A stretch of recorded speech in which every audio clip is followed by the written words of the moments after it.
Welcome to Embedded. I am Alicia White. My co-host is Christopher White.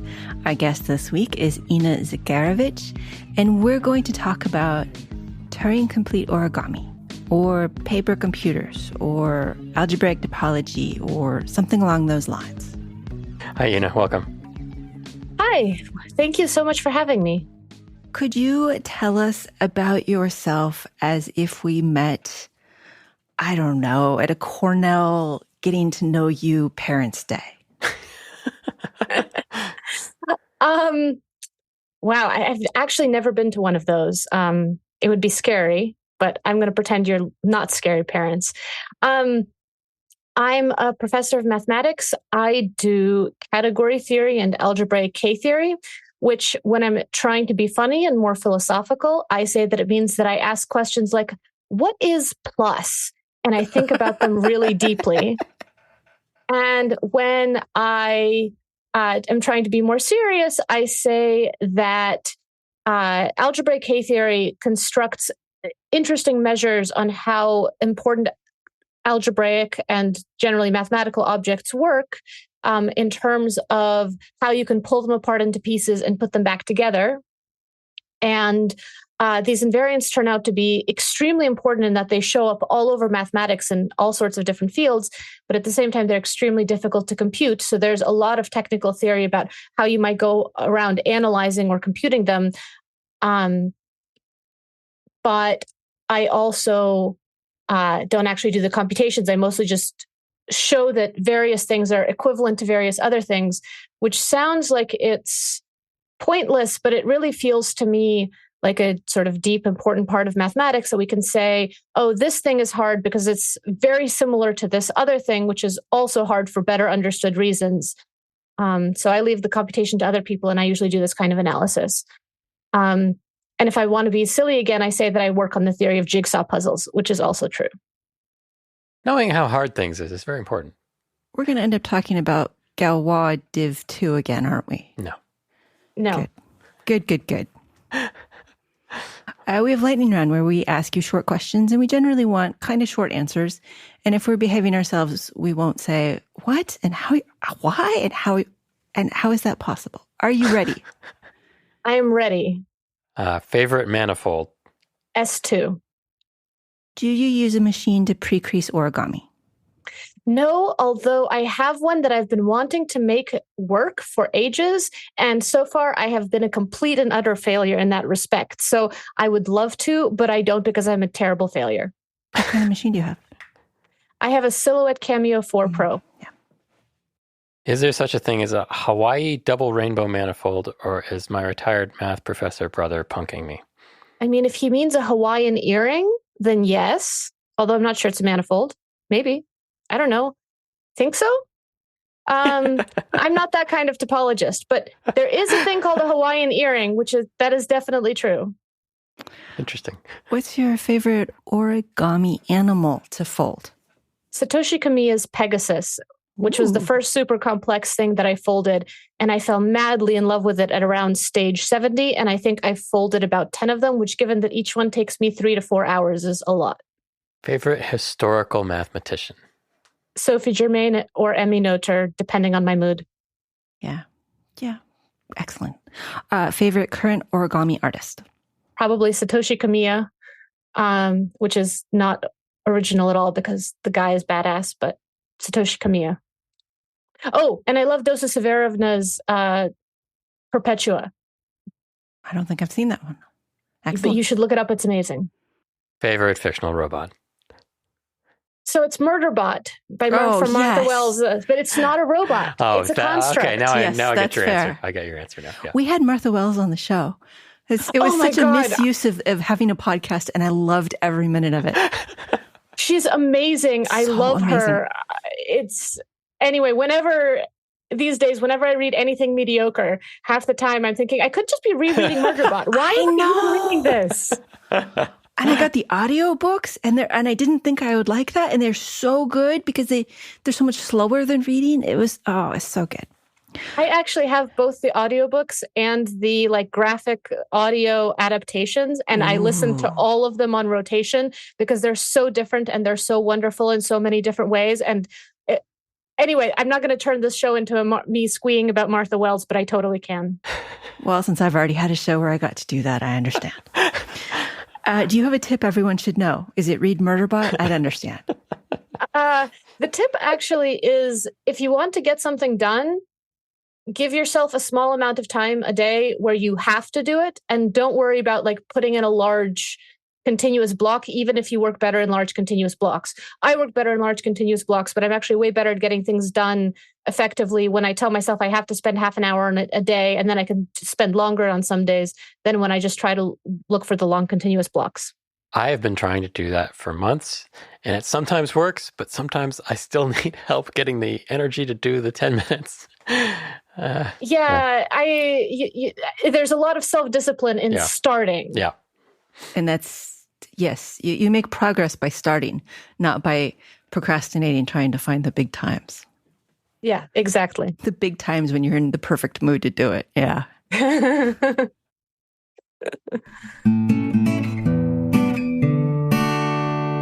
We are happy to be sponsored this week by Memfault. Memfault provides a device reliability platform for IoT monitoring, debugging, and updates. Device operation no longer needs to be a scramble as issues with fielded units pile up. Instead, Memfault gives developers a more scalable and sustainable process to accelerate time to market, de-risk product launches, cut development costs, and deliver higher quality products. So if you're wondering how you're going to monitor your units once they're shipped, or whether your firmware update plan is secure enough, it's time to take a look at Memfault. Or you can read their Interrupt blog for all of its fantastic goodies on how to debug hard faults, monitor units, or generally write good embedded code. Embedded FM listeners will get 25% off their first year with Memfault if you request a demo through go.memfault.com/demo-request-embeddedfm. It's a link you can find in our show notes. Thank you to Memfault for sponsoring this week's show. Okay. In the end, I want to ask you about making origami pieces that are Turing complete. But I think we have a few steps between here and there. Mm-hmm. Can you tell me what it means to be Turing complete? So being Turing complete means that you can do anything that a Turing machine can do. So a Turing machine is like the most basic logical model for what a computer is. You should imagine it as like a little robot on a very long strip of paper, infinite in both directions. And the robot can look at this. The paper is divided into squares, and each square has a symbol on it, and nothing is a symbol. So this is how we think about it. And the robot can look at a symbol and think about what it's recently seen and possibly change that symbol and then move either to the left or to the right along that piece of paper. And it just does that forever. And the robot only has a finite amount of memory in its head. So when I say what it's seen recently is maybe it has, 5 or 100 or 400,000, but some finite number of things it can remember about what's going on. And those are the things that it can use to decide what to do with the square. And this is a nice sort of logical notion of what a computer is. And there's a bunch of theorems about what this little robot can accomplish. And being Turing complete means that you can do everything that this little robot can do, that this model of computation can do. So, for example, something that's Turing complete, computers these days are theoretically Turing complete, but actually not, because they don't have an infinite amount of memory, whereas the paper strip has an infinite amount of memory. But if we had a computer with an infinite amount of memory, it would be Turing complete. Okay. The Minecraft is Turing complete because you can actually build this little robot inside Minecraft. And assuming that your computer had infinite memory and could build the entire strip, you can build a Turing machine inside Minecraft, and therefore Minecraft is Turing complete. Magic the Gathering is Turing complete. Programming languages try to be Turing complete. Video games generally try not to be Turing complete, but sometimes they are for fun or accidentally.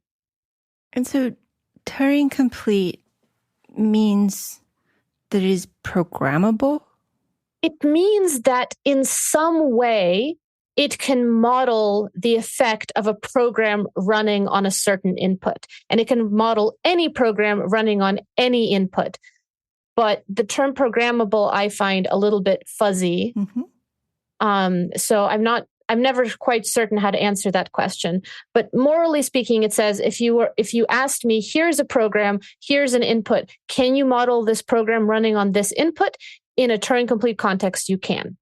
Does it say anything about what kinds of problems can be solved, or is that a separate theory? I don't really know how to answer that question. Yeah, sorry, I didn't. I may not know what I'm asking, so that's fair. Are there problems that are best solved with Turing complete systems? I think about problems that cannot be solved with Turing complete systems, mostly chemical and biological. But maybe that's just not. I think it's a badly asked question on my part. I think because it's a computer. So yeah, what kinds of problems can you solve with computers? Lots of them. So yeah, okay. It's really important to know what problems you can and can't solve with a computer, because sometimes knowing that you can't do something is more empowering than knowing that you can. So, for example, here's something you can definitely solve with a computer.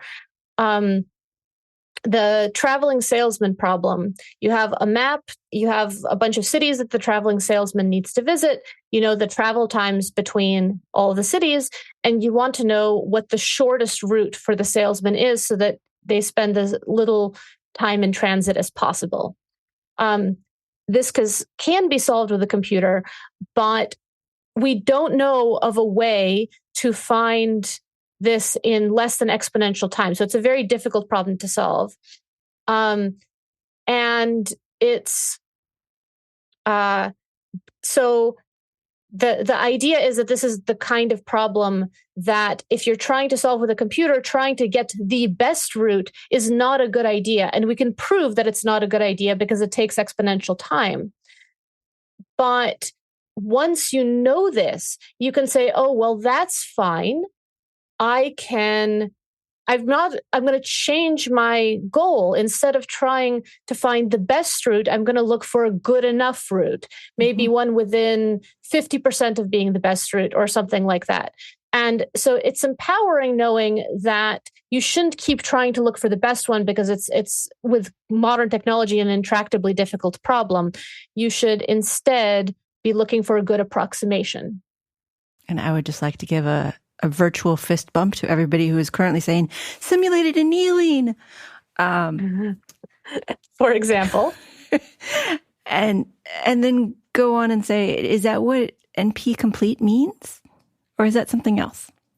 It's something like what NP complete means. Yes, that we don't know if P equals NP, so this is unknown. But I always felt that it wasn't. So it means that the only way that we currently know how to do it is exponential. And in addition, if we could solve this problem non-exponentially, we could solve every other problem that's right in NP non-exponentially. But right now, the best technology that we have says that this is exponential. Okay. So if you crack one NP non-polynomial problem, you crack them all. Is that right? If you crack an NP complete non-polynomial problem, you crack them all. Yeah. Yes. Which, I mean, if you could do that, you would be a wizard. And that would be awesome for lots of things. Yeah, like all those and you'd win $1 million. All those salesmen would have finally have optimal routes very quickly. Yeah. I think the issue with factoring prime numbers would be the bigger one. Probably. And dangerous. Security. We're factoring composite numbers into primes, not factoring prime numbers. That one's very easy. Yes, right. Even I can do that. Okay. So Turing complete means it's computer-like for those of us who need to have tiny definitions. NP complete. Why is it NP? Why complete? Means it's hard. I don't remember what the complete means. The complete means that it's as hard as any other NP problem. Ah, okay. Okay. Like, because P problems are also in NP. So every problem, the question of what's the smallest of this list of numbers, which is a linear problem, is also in NP. But I can solve that one in polynomial time without solving every NP problem in polynomial time. Okay. Starting to remember. It's been a while. Okay. Cellular automata. Could you describe what those are? Okay. So cellular automata have, they're like little cells. And I always think of them in very similar to Conway's Game of Life, which is a two-dimensional cellular automaton. But a cellular automaton is a bunch of cells sitting in some kind of geometric configuration. So the classics are a long line of cells or a grid of cells of some sort. But let's just think about a long line. We have a long line of cells. So each cell touches two other cells, the one on the left and the one on the right. And at every stage, the cell is either alive or dead. They can come back to life. It's fine. So at every stage, the cell looks at the two cells on either side and looks at itself and decides whether it's dead or alive in the next stage. Based on a very simple rule. And the only information it's allowed to take is its current state and the state of its two neighbors. Okay, I want to do Conway's Life before we go back to that one, because I know we're going to be talking about that some more. Mm-hmm. Conway's Game of Life is like you've described, except it's a grid. Yes. And you're looking at your 4 nearest neighbors. No, you're looking at your 8 nearest neighbors. You do diagonals. You look diagonals. Okay. You look diagonally too. Did you know that there is an encyclopedia of constructs in Conway's Game of Life, and it's still being added to, and it's amazing? Because you can get little things that will shoot. Flyers and what are the other things? Yeah. And there's blaster guns and spaceships and right. There's little generators that shoot things, right? Yeah. Yeah. And you can also, there's various theorems about, like, suppose I have a spaceship that I wanted, which is a pattern that travels across the plane. It doesn't have to, repeat itself perfectly every stage, but it goes in a cycle. But between one period where it looks in a certain way and the next period that it looks in the same way, it's moved in a certain direction. So that's why it's called a spaceship. There are various people who try to construct a given spaceship with as few blaster guns as possible. And it's just incredible to watch how clever these constructions are. You just have blasters set up in the plane, shooting blasts at each other, and then they create spaceships. So you have this infinite string of spaceships coming out of, like, in sometimes extremely complicated ones, just from like a configuration of 7 blasters. And okay, I have not seen factories built in Game of Life. That's really cool. It's a grid. So let's say you have encode an array that is your current state, but each cell has its own state. It's either on or off. Yep. And then it just looks at what's around it to determine if it's going to die of loneliness or die of overcrowding. Or come back to life because it has just the right number of people near it, or cells. Same thing. And each one of these places, each one of these pixels acts independently. Yes. And that's why they're called cells. Because they're each piece of code. And this is one of those things where you can write very simple things, but get very complicated behaviors out of them when you start putting them together. And as I was thinking about that and thinking about the show, how are these different than neurons in machine learning? I mean, I know the math is all different, but is it? I actually don't think it is. I think it's just that when you have a more complicated object to work with, you can encode more easily, but not necessarily more philosophically. Yeah. Each cell is a little linear regression engine, I guess. But what if we stopped thinking about them as linear regression? Well, then you're Stephen Wolfram. Oh, okay. Yeah, I didn't read that book. I looked at buying it, but I didn't read it. Okay, so back to Conway's Game of Life. Sorry, machine learning thing. I think someday I'll have a conversation about that, but not until my brain has stopped fizzing and saying, what if? Okay, so Conway's Game of Life is in 2D with a grid. And you mentioned being able to do this in 1D by having the center bit look at its two partnering bits as well as its own state. Mm-hmm. And that brings me to Rule 110. Yeah, so Rule 110 is one of these cellular automata that's just on a line. And so, again, each cell can look at itself and its two neighbors, and then it has to make a decision. And it's called Rule 110 because if you write out the 8 possibilities of what that cell can see, 111 meaning they're all on, 110 meaning the right-hand one is off, the cell itself is on, the left-hand cell is on, and so on down to 000, which is they're all off. And then you write out the next state of the cell underneath it, and then read those 8 bits as a binary number.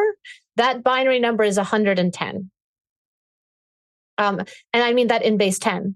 It's whenever 100 plus 10 plus 1. It is not 6. Gotcha. But you take the binary number, which is an 8-digit binary number, and you read it in base 10, and then it's 110. So in fact, there's a rule n for every n from 0 to 255. So rule 255 has all the cells just always, everybody lives all the time. And rule 0 is everyone's dead all the time. The apocalypse rule. Yes, the apocalypse rule, exactly. And then there's various other rules in between. And rule 110 turns out to be Turing complete. Okay. This rule for taking bits next to me suddenly now has the computing power of any computer. Yep. I think it's magic. Okay. Good. Because that sounded kind of, we'll go with magic and not bonkers, because who would say that? I mean, it's the great thing it's the thing in math that I love the most, that sometimes somebody tells you a result and you're like, absolutely not. No way. What are you smoking?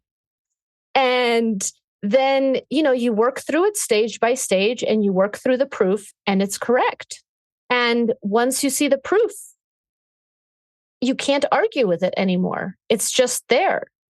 And this is actually one of the reasons right now there's a big project to try to formalize all of mathematics in such a way that a computer can verify every proof.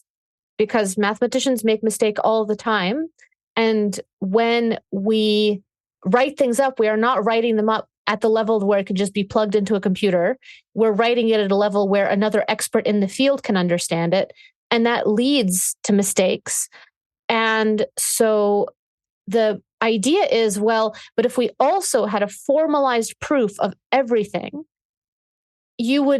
part of the job of doing a proof would be writing it up in such a way that a computer could verify it, and then plugging it into the computer, and the computer will say, yep, this is a correct proof. And you'll know that you did something right. How far has that gotten? I mean, has it gotten all the way through Euclid? I'm pretty sure. Right now, the next big push is for Fermat's last theorem.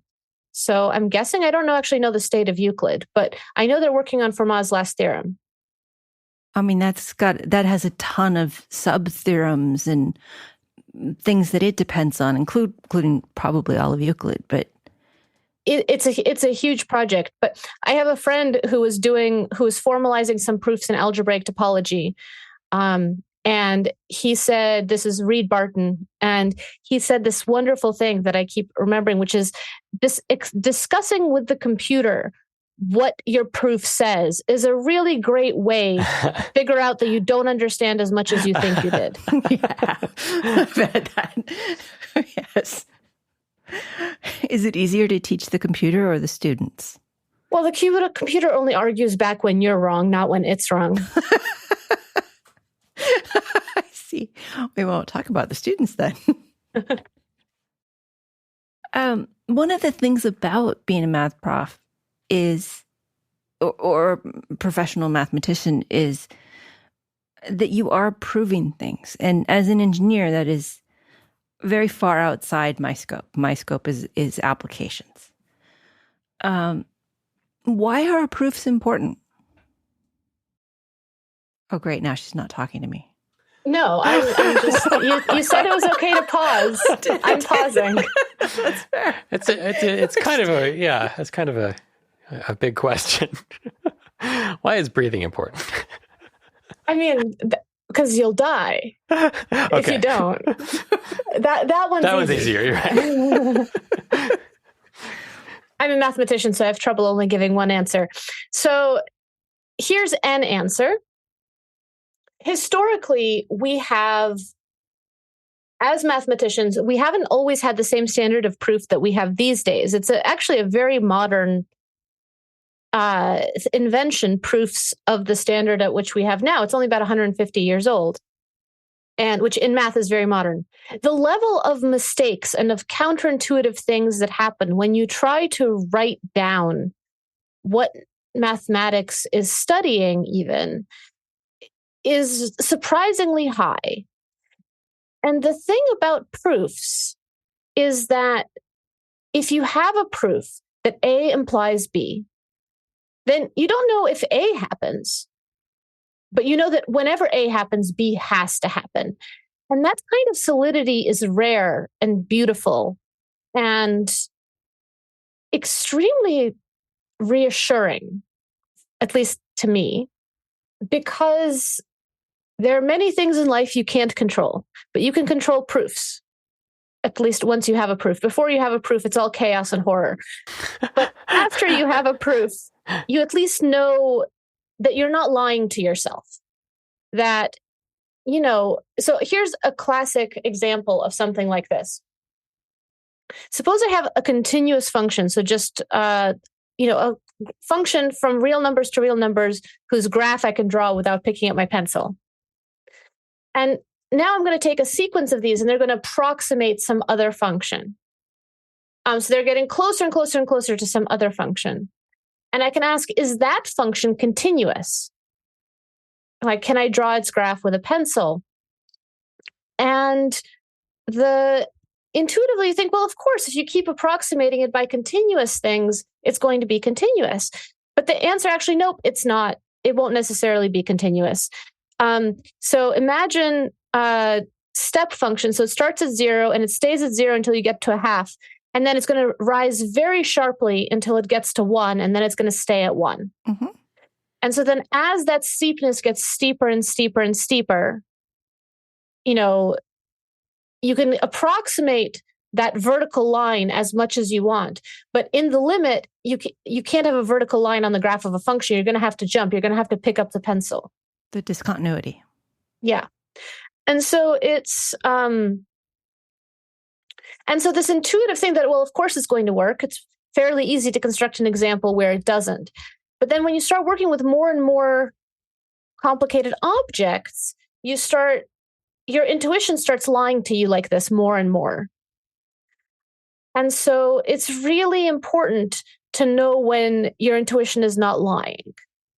If I tell you something about topological spaces, which as far as I understand are all donuts. Yes, pretty much. That's a great way of visualizing donuts with different numbers of holes in various configurations. It's a perfect way to visualize topological spaces. But you're already like getting something slightly off because donuts are smooth. A cube is also the surface of a cube is also a topological space, but it has these points at the vertices where it's intrinsically pointed in a way that the donut never is. If you're a tiny ant on the donut always looks smooth. But if you're a tiny ant on the cube, you can tell you're not on a donut because sometimes you get to these pointy points. And no matter how far you zoom in, they're always there. Right. And those are those places that are not differentiable, right? So that's okay. Yeah. And so if you want me to be more technical, I can be more technical. No, but probably, honestly, I think of them our listeners will hate us. I'm trying. No, it's fine. I personally think of them as pointy points, but I'm also not a geometer. So, but But then in addition, I can tell you something so surprising that you won't believe me. And then the question becomes, can I convince you that it's actually true? So here's an example of something that a lot of people have trouble visualizing. Take all of three-dimensional space. And I don't like the fact that there's all these different bits of infinity going off in different directions. So I imagine myself taking all of the points at infinity and drawing them up into a single point. Okay, so instead of now having, different infinite directions wherever I go, I always end up in the same place when I go to infinity. And the way you can think of this is like it's the difference between a plane and a sphere. I've taken all of the edges of the plane and I've wrapped them up into a single point, and and that's the North Pole, say, and you're wrapping it around the sphere. And so now you've closed it up and it becomes a sphere. If you do this for space, you get what's called the three-dimensional sphere S3. And the statement is that I can decompose S3 into two donuts, which are linked and which each have one hole. They're honest donuts. And you can decompose S3 into two donuts and they intersect at the surface of the donut. And when I tell people this at first, nobody believes me, because what are you talking about? The outside of a donut in space is not another donut. But what I'm telling you is that, yes, because of the infinite bits, but if you gather all the infinite bits into one place, it will be a donut. Excuse me, I have to go get some coffee. And so what is okay, I'm not arguing. Yeah, I'm trying to understand. So what is the justification for the step where I can take all of the infinite points and merge them? So there's two kinds of spaces. Let's go back down a dimension and look at two-dimensional things. Okay. We can have a plane, which is sort of infinite, and we can have a sphere, which is finite, and it's in fact compact. Yes. Which is what the actual important part. And wait, is compact just mean that it is the smallest circumference outside to inside? No, compact means that it behaves like a finite object in as much as a thing with infinitely many points in it can. So here's an example. If I'm on the plane, I can walk in any direction and just keep going, and I'll never get anywhere. I can just keep going forever and ever. Yeah, infinite. But infinite. But in a sphere, if I keep walking around the sphere, there's going to be some spot on the sphere that I keep coming back to. I'll keep coming closer and closer and closer. Maybe I'll never get to that specific point, but there'll be somewhere, where you can put a post on the sphere. If you know how I'm walking on the sphere, then you'll be able to put a post on the sphere so that I will keep coming back to within an arm's length of that post. Okay. I can't get away from it. That's what compact means. Okay. Technically, it's what sequentially compact means. But anyway, for things like spheres, it doesn't matter which one you take. Okay, we were talking about proofs. And right, so you're telling us, so this example the of sphere becomes the sphere it S3 becomes torus. two toruses. Two solid toruses, yes. And the justification is there's no way that you can take two solid toruses and glue them together into something infinite, right? So I have no chance of making this true if I work in something that's infinite. But in fact, quite often working in something that's infinite is just bad. Yes. We don't like to do it. We prefer things that are compact.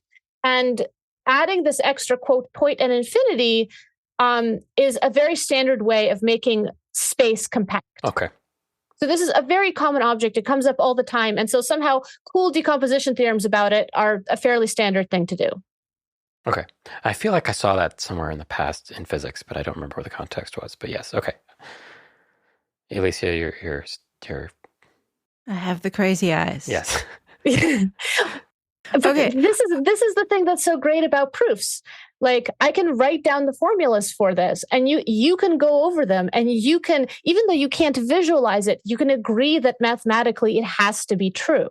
Each step follows another step logically and mathematically. Each of those is small enough to understand, and by someone familiar with the arts. They lead to the inevitable conclusion, even if it's counterintuitive. Yeah. Yes, and I love the counterintuitive ones more than anything else because they're so great. I think the best the best referee report I've ever gotten on a paper was a very negative report that said, this paper can't possibly be right because K-theory doesn't work like that. And I was so proud of it. And of course it was right. Oh, it was right. Yeah. Okay, so you like bending brains and you like the reassuringness of being sure you're right. Mm-hmm. And the two together is just the best thing ever. You also like bending paper. How Wow. was that? Very good. Was that very good segue? It's a fantastic segue. Definitely. What kind of origami do you usually do? It depends on whether I want to focus on something and I have the time and space to focus on something, or whether I'm doing this in between running around with the kids or traveling or, sitting in a conference when I'm trying to pay attention to talks and thus not too much to my origami. Well, let's do the focused one, because the other ones are toys and distracted. So yes. Okay. Yeah. So the ones where I can focus, I like super complex animals. I think they're just amazing and lots of fun. And I think I have about 10 super complex books. I haven't done anywhere near everything from them. There's certain things that I haven't quite been brave enough to.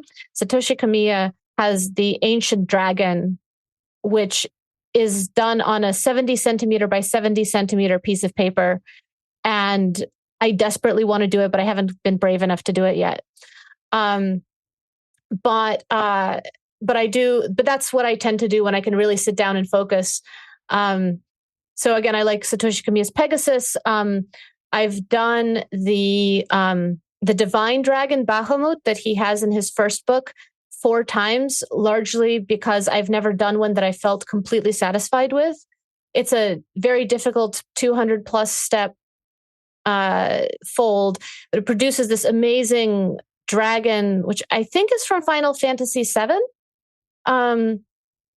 And it's standing on its hind legs and it has these giant wings and it's amazing and I love it. And I want to make the most beautiful version of it that I can. And so I keep coming back to it. I also, in a cuter version, found this origami model of the rat from Ratatouille. Mm-hmm. That I've made 4 or 5 times now. I think it's adorable. It's wearing a chef's hat. The chef's hat is made from the opposite side of the paper, so you can make it so that the rat is gray and the chef's hat is white, as it ought to be, all from one sheet of paper. Peter Engel also has this great kangaroo with a little baby kangaroo in its pouch. That's one of my favorites when I want to make something faster. And, as a very classic, John Montrell has his Stegosaurus, which is beautiful. And actually, I have one right here in my office with me. Yeah. I'm using this for ideas, even though this isn't really what I usually fold. But I always. What do you usually fold? I really like curved creases. So I do. I do a little bit of pattern development for tessellations and corrugations, but I also like curved creases in animals. So I have jellyfish and an octopus and some snails that use the curved creases to do a 3D effect that's smooth and biologically relatable. Oh, that's amazing. That's wonderful. I've never done curved creases because I don't like scoring. You need your silhouette system. Yeah. Yeah. Yeah. And so I've always looked at it, so amazing. I think it's incredibly beautiful, but I've never done any. The fluidity is really, really nice. But yeah, after about 80 steps on one of the other ones, I get frustrated. Even though there are some patterns that you do those tessellations, which I do like seem those. Like they have thousands of steps, but they're repeating steps. Yeah. I see. What's your favorite tessellation? Usually whichever one I folded last. You like the ones with the negative, what is it? The Poisson negative ratios. Poisson ratio? Yeah. So anything in the mirror or folds. Mm-hmm. I was working on trying to combine some Miori style things with curves. I say that because I'm looking at one I gave to Christopher. That's all I can think about. That sounds really cool. But it's not like Musser's train, which is box pleated and 1,000 amazing detailed steps to get something. I haven't done Musser's train, but I have the book and I really want to. Are you familiar with the origami simulator? No, I'm not. I have no idea what that is. So cool. It's origamisimulator.org.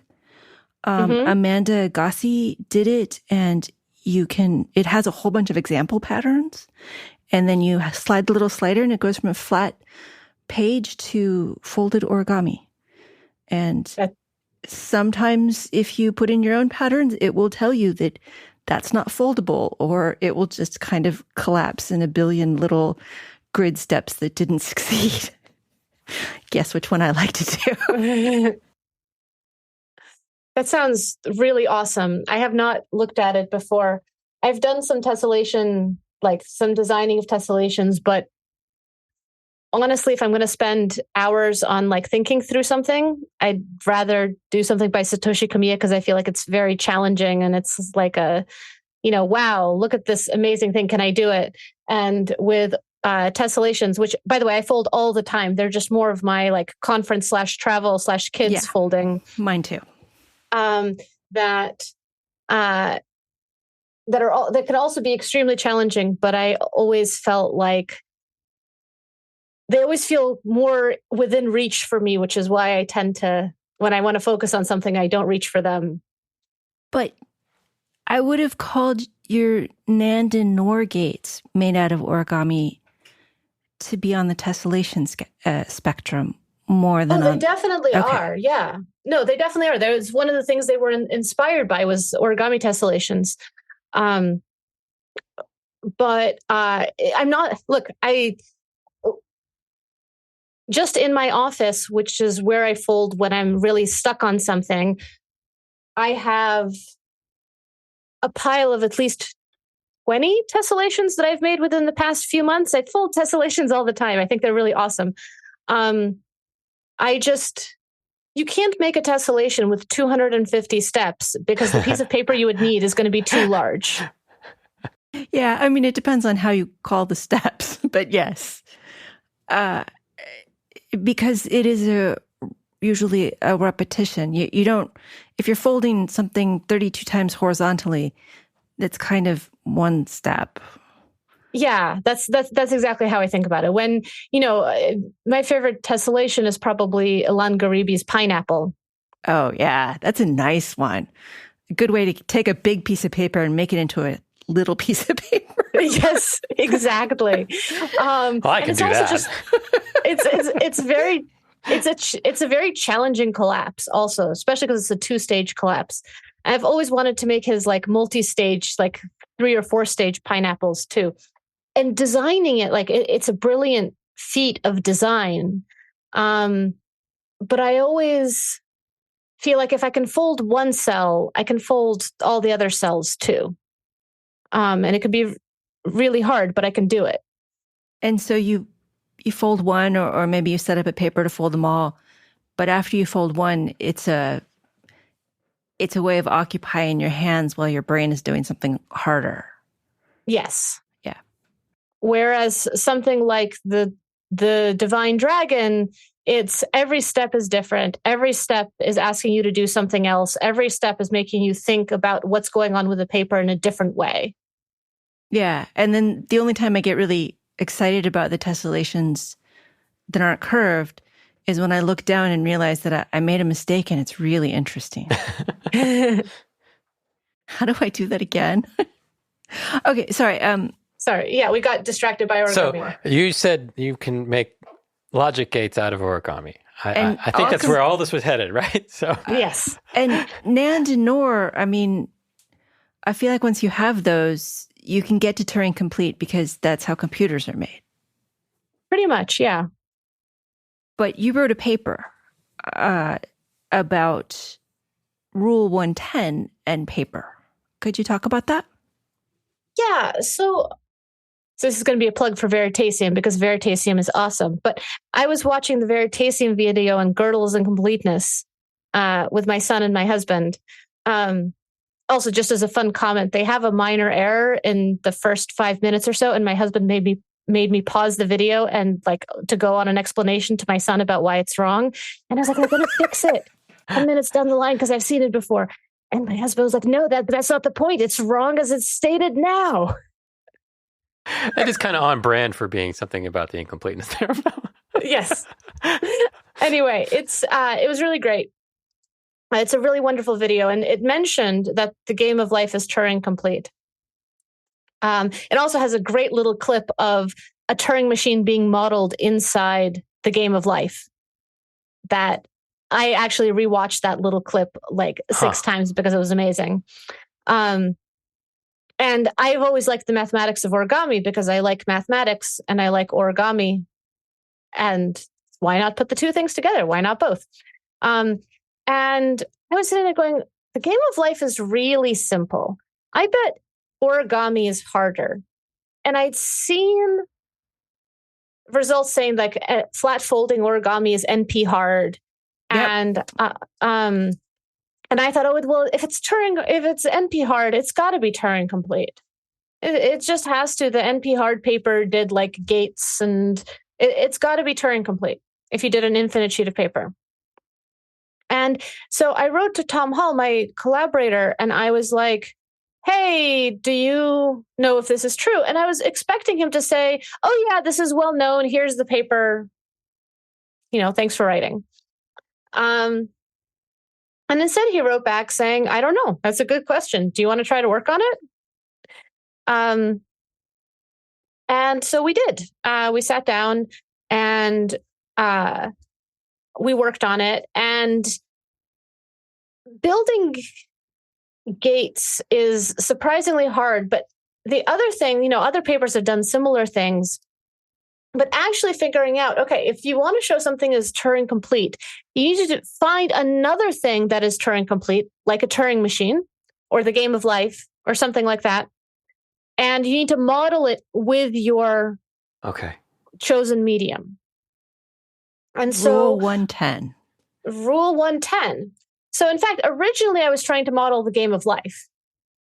And so, I thought, okay, the standard way to do transfer of information on a piece of paper is via pleats. So if you have a piece of paper and you can pleat it, just make a valley fold and then a mountain fold, that are parallel, and you get a little pleat in the paper. And depending on which direction you fold those, what order you choose, the paper will either point left or point right. Okay. And with that, you can transfer some information, like which direction did you choose? That's a bit of information. So that's the standard way to sort of translate information down the page. And so I was trying to build this 8-fold thing, which would take 8 pleats coming in around and would either twist to the left or twist to the right, depending on how many of the pleats were on and how many were off.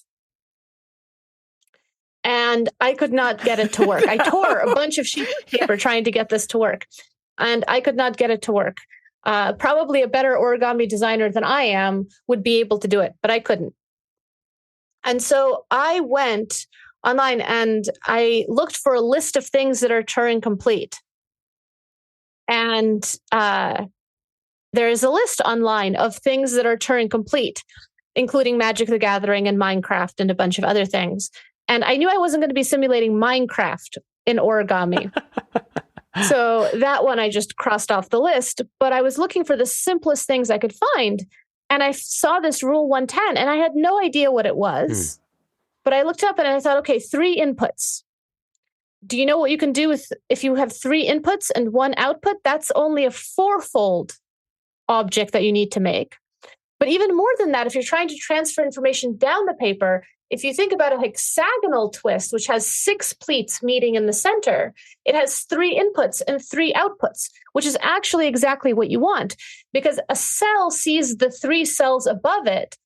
When above, I mean before it. A cell looks at itself and the 2 cells next to it. So you have input from 3 different cells, you in the past, person to the left on the past, person to the right on the past. And then you have 3 different outputs to yourself in the future, person on the left in the future, person on the right in the future.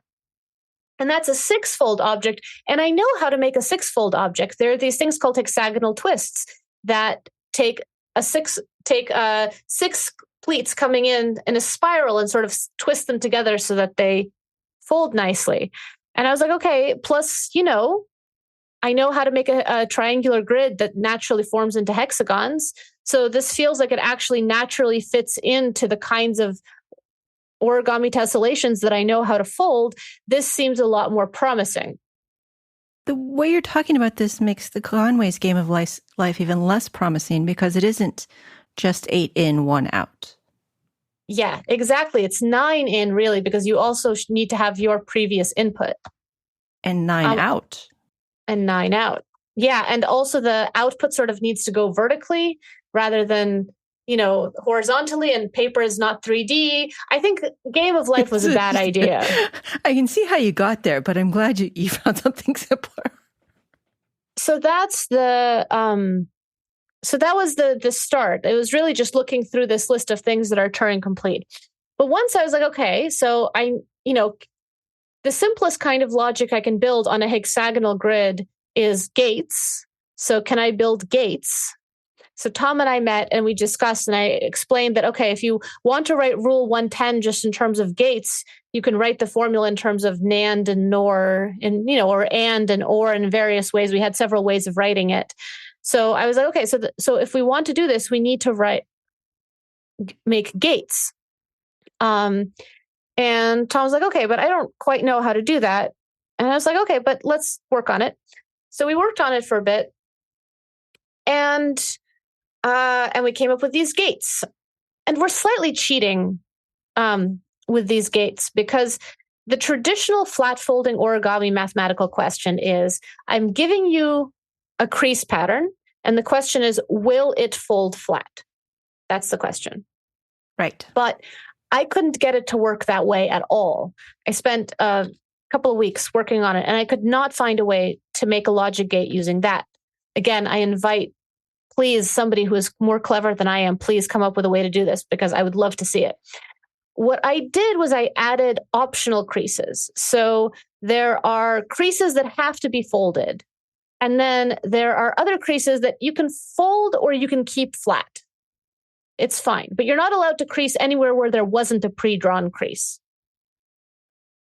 And in fact, in our first version, we had optional mountain folds, optional valley folds, and optional bidirectional folds that could fold in either direction. And I really hated the bidirectional folds because they're just super duper cheating. We're already cheating by adding optional folds, but now we're also adding bidirectional folds. The classical origami questions either have no assigned directions or all of the directions are assigned. The fact that you can do some directions assigned, it just felt horribly like cheating, and I was very unhappy with it. And Tom, who is a practical and reasonable person, said, it's okay. Let's see if we can do it with these. And then, maybe we can discuss. Optimize later. Yeah. Optimize later. So we and we couldn't quite figure out how to do it. And then I was at this very boring talk at a conference. I won't tell you whose talk it was. But I was at a very boring talk at a conference, and I had my origami paper with me. And I was planning on folding spread hexagons, which is an Eric Yerda tessellation. And it's one that's nicely takes more attention. And I could sit there and pretend to be listening. Well, not listening at all. And I started folding this triangular grid that you need for it. And then I started thinking about this discussion that Tom and I had. And instead, I started trying to fold a gate. And in fact, the first gate that we folded was a NAND gate. I thought it was an AND gate for a while, but I was wrong. It was a NAND gate. That was the first one we managed to do with bidirectional creases. And I was so excited. And I wrote to Tom saying, hey, I managed to make a NAND gate. Actually, I managed to make an AND gate, but let's pretend I didn't make that mistake. And Tom was quite excited, and I sent him the crease pattern, and he wrote back saying that he thinks it works, and he wanted to fiddle with it too. And the next day he sent me an OR gate. And I was like, okay, well, we're in business. Once we have and or, like, what else do we need? We need a not. Not's got to be easy. And not actually turned out to be one of the harder ones, amusingly. But we did it. We had all these bidirectional folds on it, but it was fine. We just wanted to sit down and write it out properly. And then Tom was like, hey, Inna, I don't know if you know, but there's this classic mistake in origami computability stuff where the issue is that intersecting pleats can interfere with one another badly. Like they can shift the signal and they can start interfering with one another from arbitrarily far away, and it's bad. And I said, we won't have the issue with things interfering from arbitrarily far away because we're working on a grid. And so, you can't have, a crease coming up at a weird angle that's going to start interfering and just getting more and more and more of them because we're on a grid. And Tom was like, yes, that's true. That's a great point. And then I said, and I was very confused. I said, how can intersecting things cause a problem when I'm doing tessellations? Pleats intersect all the time and it's never a problem. And Tom said, no, but classically it is, like, doing it without interfering with the signals is really hard. And I was like, I don't think that's true, but let me try to figure it out. And Tom was like, yeah, we have this result that we managed to prove that intersecting pleats at a 90-degree angle is fine and you can do it just fine. But at other angles, I'm not sure you can do it. And I was like, no. At 60 and 120 degrees, you definitely can do it. Like, you've folded tessellations, it'll be fine. It works fine. And Tom was like, well, traditionally there's some problems with it.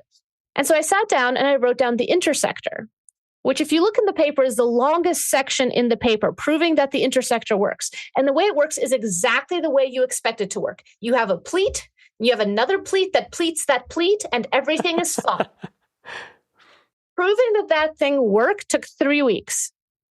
See, that's where it's really annoying, when so your intuition is right, but it's really hard to prove it. But what if something really weird goes wrong? I've definitely had things where my intuition is like, oh no, this will totally be right, and it's just wrong. Yeah. So having the proof was very comforting. That was very intense. And then just as I was finishing writing up the proof for the intersector, Tom wrote to me being like, hey, I figured out how to do a knot without bidirectional creases. And I was like, that's cool. Now we got to get rid of them on everything else. And Tom was like, no, it's fine. And I was like, no, we have to get rid of them on everything else. If you can get rid of them on the hardest one, you can get rid of them on all of them. Exactly. Plus, the intersector didn't have any bidirectional creases. It was all single directional creases. So I was like, no, the two hardest things had no bidirectional creases. There's no bidirectional creases needed. It'll be fine. And so we spent another week or so on it, and we managed to get rid of the bidirectional creases, and I was very happy. And then we had to go back to simulating Rule 110. And again, Tom was the practical one here. And he said, let's do something simpler. Let's do a Sierpinski gasket, which is really just checking whether two inputs are equal or not. If they're equal, you spit out 0. If they're not equal, you spit out 1. That's what the mod 2 Sierpinski triangle is. And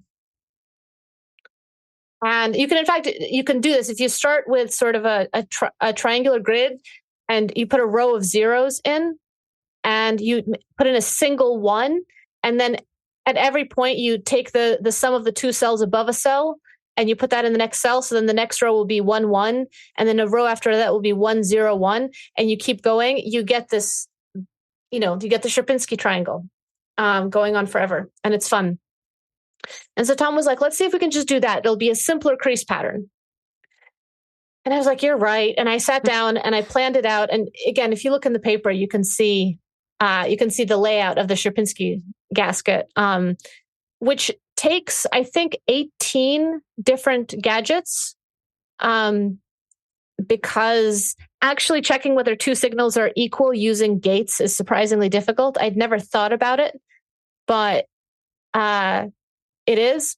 But in addition, you need to do this complicated thing where you need to reflect a signal. And that was the thing that actually took me the longest to figure out how to do. What you want to do to check that whether two signals are equal. So suppose that you have two signals A and B, and you look and you see, okay, you look at A and not B. And if you have A and not B, that means that A is true and B is false. So they're different. The other way, you look at not A and B. And again, you look, this tells you whether A is false and B is true. So those are the two cases when you can pick out that they're different. And then you look at those two signals. And if either one of them is true, then your two signals are different. And if neither one of them is true, then your two signals are the same. So you take those two and you put it into OR, and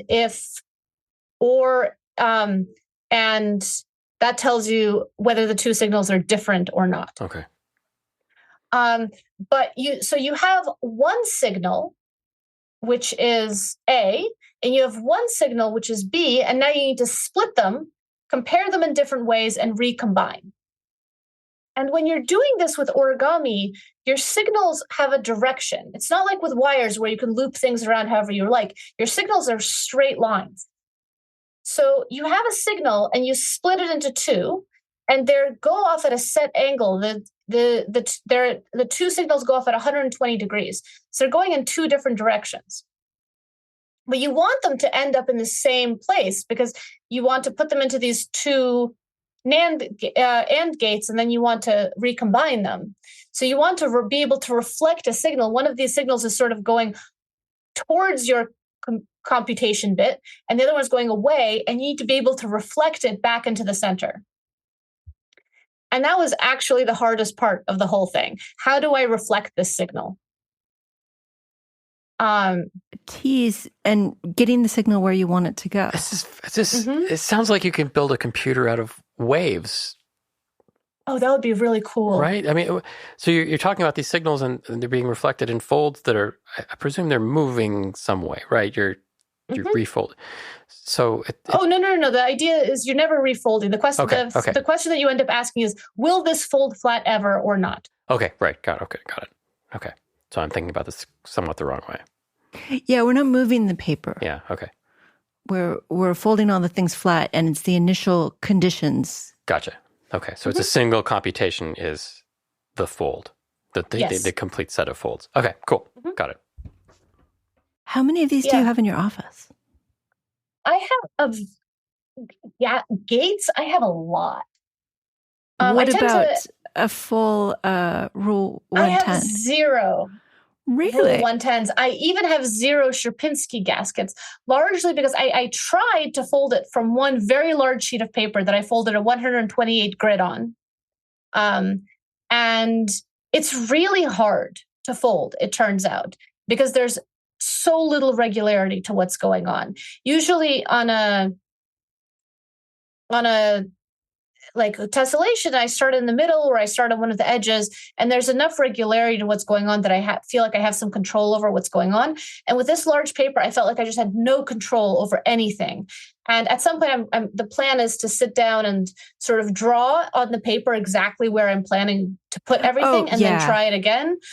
But usually I don't plan like that. Usually I just sit and start folding. And with this particular thing, it was just not possible. But I have a Cricut, and I was looking at this and thinking I could probably have it pre-crease for me, and then I could color in using the same colors you have in your paper. That would be awesome. There's no way I could just, remember. Mm-hmm. But then a couple of weeks ago, I was looking at this pattern again, and I was like, I could do this modularly. And I know how to do it modularly. So my current plan right now is I have these hexagons that I cut on my silhouette. And the plan is to fold modular bits of this pattern and put them all together and attach them to each other with paper clips, and see if it'll work that way. And then it'll look like a circuit and it'll be great. That would look really cool. So that's the current plan. But I have 0 of these currently folded. Individual gates I have a lot of because I tend to give them away, and then somebody wants to play around with one, so I make another one. Yeah. And then I tend to give those away, and so on and so forth. You could use magnets instead of paper clips too.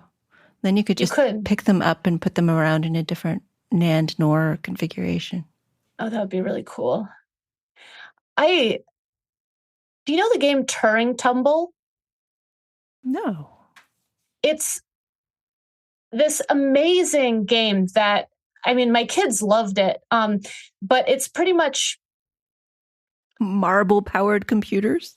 Yes! It's marble-powered computers. And also, all of the pieces work in this extremely satisfying, beautifully engineered way. So it all clicks together in just this amazing way. And it's pretty much programming problems. It'll tell you, oh, you have these limitations. Like you have to use these parts, and you're allowed to use these parts. And you have a blue marble input and a red marble input, and your output needs to be 2 blue marbles and a red marble, 2 blue marbles, a red marble, et cetera, et cetera. How do you do it? And the point is you could just set up the parts, and then you hit the lever to make it go, and it goes clickety, clickety, clickety, clickety, clickety, and it's beautiful. And I think it would be really amazing to make an origami gates version of this. But you know, I'm not a game designer, especially not one as brilliant as the ones who made that game. So this is on my wish list for the world. I had plans this weekend. Did you? I did. They involved origami, but not this. All right. Well, this looks really cool. Do you have SVGs of the patterns? I do. Actually, they are entirely made in TXI. So I can send you the TXI code. Both the Sierpinski triangle one and the Rule 110 one are just code in TXI, and I'm happy to send it to you. It's actually also available in Archive because, you know, you can download the tech code and it's just in there. What's TXI? TXI is a graphical package for LaTeX. So it's just like... This just keeps getting worse and worse. Remember, she has to write actual academic papers. She can't just put stuff on GitHub and call it a day. How many Python collabs do I have for my origami? Quite a few. Okay. So let me tell you something funny. At the Joint Math Meetings, which is the largest math conference in the U.S., I don't know about the world, but it's definitely the largest math conference in the U.S. It happens yearly in January somewhere. And this year was in San Francisco. And they had a session on serious recreational mathematics. And it was one of the most amazing mathematical sessions I've ever been to. And I hope they have more. It was just amazing. And Tom Hull, my collaborator, spoke about this paper. And prior to his talk, there were these amazing videos of giant sheets of plastic folding up into bus stops, and these amazing simulations of fonts shifting into one another. I was very impressed by. But, you know, there was a lot of computer science people there. I don't know if it was just not impressive or what, but I thought they were amazing. And then my collaborator showed them this picture of the Rule 110 cell, and he said, and this was made by hand in TXI, and there was a gasp through the room, like an audible gasp. I was like, this is not. I don't know whether that's a horrified gasp. It might be a horrified gasp. Because while I was making this, I was definitely sitting there thinking I should come up with an automated way to do this where I can just like tell it the coordinates of gates and it'll generate everything on its own. And then I was like, but that would take me longer than 6 hours. And this will definitely take me less than 6 hours to do by hand. So I should be doing it by hand. Depends on how many more times you want to do it. Exactly. So this is the question. Am I ever going to do it again? And you know, maybe. And so maybe I should have done an automated thing, but everything in this paper is done by hand. And in fact, you can, if you download the LaTeX code, you can see how it's all done. Okay. Well, I may need help with that, but you will be the second person to ask for help. Excellent. Christopher looks away, knowing he's the first. Don't make me do math. It's been too long. I'll make you do LaTeX. No, don't make me do LaTeX. It's been even longer. That's almost worse. I was really good at it at one point. In the 90s. My website is still from the 90s. This has been very interesting. And now I have so many more ideas, from cellular automata and neural networks to new folding ideas to game design with origami. I think you should pick one. My brain is fizzy. Do you have any thoughts you'd like to leave us with, Inna? There's a comment I sometimes get from serious mathematicians who don't do things like origami math in addition to other math, which is, why would you do this? What is the point? Who cares? And the point is that it is awesome and cool. And that's why I did it. And I think that people should do more awesome and cool things and worry a little bit less about why they're doing it. There's always applications later that somebody else can figure out.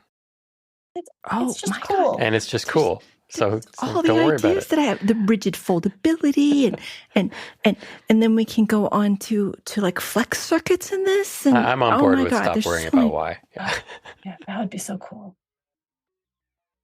Our guest has been Inna Zakharevich, professor of mathematics at Cornell University. Thanks, Inna. Thank you so much. Thank you to Christopher for producing and co-hosting. Thank you to our supporters on Patreon. And thank you to Memfault for sponsoring this week's show. You can always contact us at show@embedded.fm or at the contact link on Embedded FM. Or you can go to Amazon and buy my book, Making Embedded Systems, 2nd edition. And now I have a quote to leave you with from Alan Turing. Machines take me by surprise with great frequency.